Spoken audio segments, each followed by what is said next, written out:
everyone, welcome to Saucy Cat. My name's Zoe, and last week I made some deliciously chewy noodles. Well, today I'm going to put them to good use with this quick noodle stir fry. Let's get into it. Let's start off with our tofu. I got half a block here, which I'm going to cut into thin rectangles. Nothing too fancy, just remember the thinner the tofu, the quicker it'll fry up.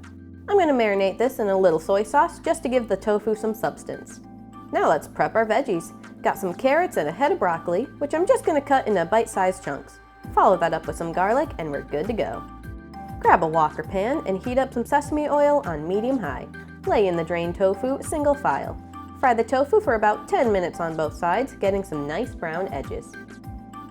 Add in the garlic and veggies before stir-frying for another 10 minutes. While our veggies cook, let's make a quick sauce. Nothing crazy going on, just a mix of soy sauce, black rice vinegar, and some powdered ginger. Now I have my noodles ready to go. I'm using these fresh noodles I made in last week's episode. They are super easy and delicious, so check out the link in the description to learn how to make them. With our veggies cooked, let's pour in our freshly cooked noodles and pour our sauce on top. Continue to mix on the heat for another 5 to 10 minutes, allowing all our flavors to mingle together. Our stir fry is looking amazing, so let's grab some fresh green onion and sesame seeds, and let's plate this dish.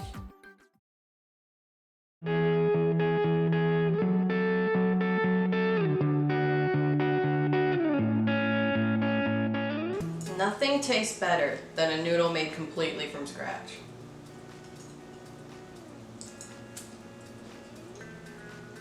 Our sauce is really simple, which lets all our other ingredients really shine and just show off the fun texture of everything we have going.